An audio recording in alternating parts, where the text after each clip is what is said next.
여러분 안녕하세요. 오늘 우리가 배워볼 단어는 지위와 역할이라는 단어입니다. 이 지위와 역할에 대해서 알기 위해서는 지위부터 알아야겠죠. 지위란 것은 사회에서 개인이 차지하고 있는 위치라는 뜻입니다. 학교라는 사회에서 선생님은 교사라는 위치에 있고 여러분들은 학생이라는 위치에 있겠죠. 그래서 교사나 학생 같은 것들이 지위라고 할 수 있겠습니다. 이러한 지위에는 두 가지로 나누어지는데 첫 번째가 귀속지위, 두 번째가 성취지위입니다. 귀속지위라는 것은 태어날 때부터 나에게 귀속되어 있는 지위다. 그래서 태어날 때부터 있는 지위가 귀속지위라고 하는 겁니다. 선천적으로 내가 획득한 지위를 귀속지위라고 부르고 있습니다. 이런 귀속지위는 전통사회에서 중요합니다. 예를 들어서 선생님 부모님의 아들이 되겠죠. 태어날 때부터 선생님은 아들로 태어났어요. 이런 것들이 귀속지위입니다. 과거 전통사회에서는 계급이 있었기 때문에 내가 태어날 때부터 노예라는 계급을 태어난다면, 노예라는 위치에 있었다면 그게 바로 귀속지위가 되는 것이죠. 현대로 넘어오면 금수저라는 개념 같은 것들이 귀속지위에 해당할 수가 있겠습니다. 반면에 성취지위라는 것은 태어나고 나서 후천적으로 획득한 지위를 의미합니다. 나중에 살아가면서 나중에 얻는 지위이기 때문에 현대사회에서 굉장히 중요해지고 있죠. 여러분은 태어날 때부터 학생이 아니었어요.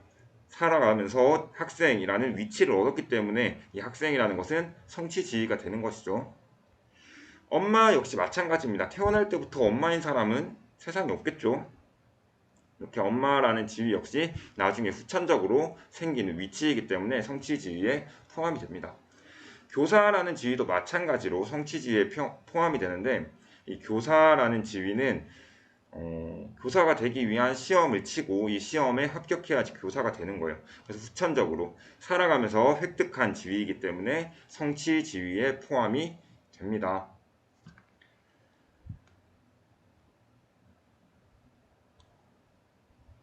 자, 그렇다면 역할은 무엇일까요? 이 역할이라는 것은 지위에 대해서 사회에서 요구되는 행동 양식입니다. 지위가 뭐라고 했어요, 얘들아? 사회에서 개인이 차지하고 있는 위치라고 했습니다. 자, 좀 풀어서 설명하면 사회에서 개인이 차지하고 있는 위치에 대해서 사회에서 요구하는 행동 양식을 역할이라고 부르는 거죠. 자, 선생님은 교사라는 지위를 가지고 있어요. 이 교사라는 지위에 대해서 사회에서 요구되는 행동 양식. 어떤 것들이 있냐면, 교사는 정직해야 된다. 교사는 도덕적이어야 된다. 도덕적으로 행동해야 된다. 이런 것들이 역할이라고 할 수 있겠습니다. 자, 그렇다면 학생이라는 지위의 역할은 어떤 것들이 있을까요? 그렇죠. 학생이라는 지위에 대한 역할은 열심히 공부하는 것, 뭐 선생님 말씀을 잘 듣는 것, 이런 것들이 있겠죠. 이런 것들이 다 학생의 역할입니다.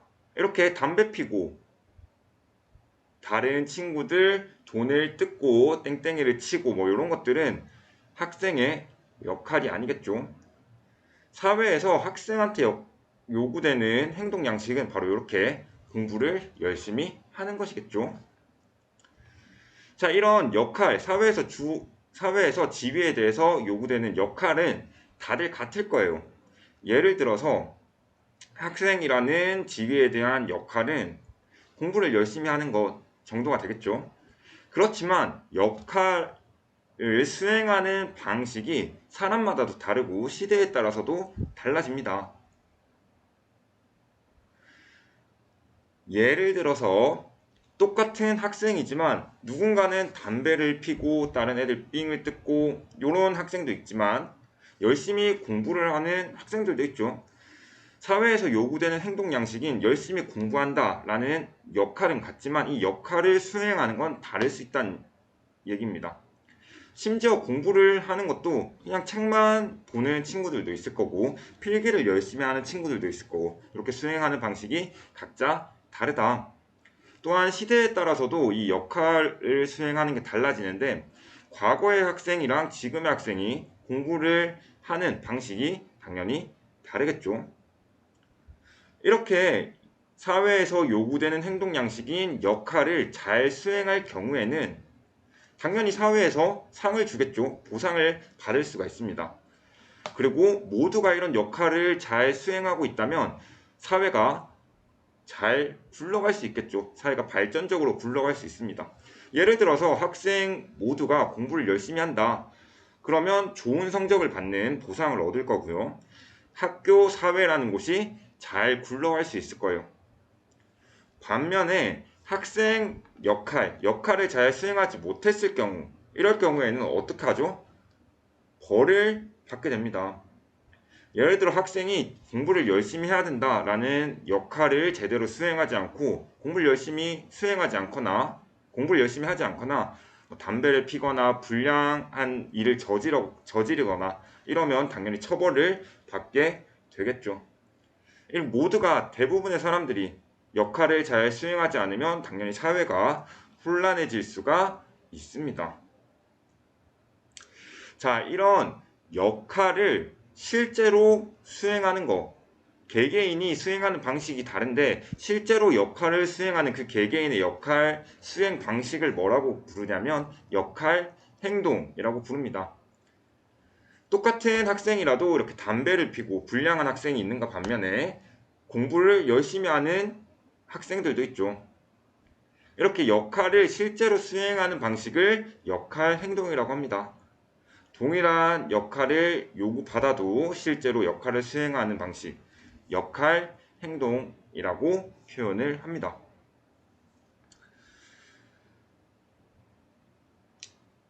현대사회에서는 많은 지위와 많은 역할을 한 개인이 가지고 있습니다.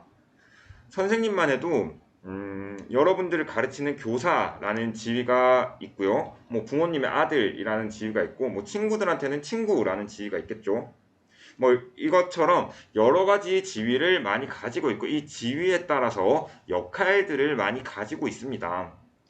이 역할들을 수행할 때 시기가 다르면 괜찮겠지만 동시에 여러 가지 역할을 수행해야 되는 경우가 발생할 수 있습니다. 이렇게 동시에 여러 가지 역할을 수행해야 되는 경우에 이 두 가지가 충돌하는 현상이 발생할 수 있어요.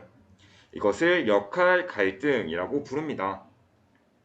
아까도 말했듯이 선생님 여러분을 가르치는 교사라는 지위가 있고요. 부모님의 아들이라는 지위가 있습니다. 교사라는 역할과 아들이라는 역할, 갈등이 발생하는 경우가 생길 수 있습니다. 자, 선생님이 여러분들을 막 열심히 가르치고 있는 수업 시간인데 갑자기 선생님의 부모님이 위독하시다는 연락을 받았어요. 그럴 때 선생님은 여러분들을 가르치는 교사로서의 역할을 마저 해야 되는 것인가? 아니면 부모님이 위독하니까 부모님을 보러 가야 되는 것인가? 아들로서의 역할. 두 개가 충돌할 수가 있죠. 이 두 가지 이상의 역할을 동시에 수행할 수가 없을 때, 이럴 때 역할 갈등이라는 것이 발생합니다. 이렇게 역할 갈등이 발생하면 어떤 점이 안 좋을까요? 개인적으로는 굉장히 심리적으로 불안감을 느낍니다. 선생님이 수업을 하다가 부모님이 위독하시다는 연락을 받았을 때 계속 수업을 해서 교사로서의 역할로서 계속 수업을 해요. 그럼 부모님이 위독한다는 생각을 계속해서 하게 되니까 불안감을 느끼겠죠. 만약에 아들로서의 역할을 통해서 여러분들 놔두고 부모님을 뵈러 갔을 때도 여러분들이 걱정돼서 굉장히 심리적으로 불안감을 느낄 겁니다. 또한 두 가지의 역할을 동시에 수행할 수 없기 때문에 사회적 관계가 나빠질 수 있어요. 선생님이 부모님이 위독하신데 계속 수업을 했어. 그러면 우리 가족들, 뭐 형이나 누나가 선생님을 어떻게 생각할까요? 부모님이 위독한데도 안 온다 이렇게 생각을 하시겠죠. 반면에 부모님을 보러 갔을 때 여러분들이 선생님을 어떻게 생각할까요? 책임감 없다. 그래서 여러분들과 선생님의 사회적 관계가 나빠질 수 있겠죠. 사회적으로 문제가 발생하면 사회 질서가 흔들릴 수가 있습니다. 선생님이 여러분들을 놔두고 부모님을 뵈러 갔을 때 여러분들 혼란스럽겠죠. 그런 것들이 바로 사회적으로 혼란, 질서가 흔들리고 사회가 혼란해진다 라는 뜻이 되겠습니다.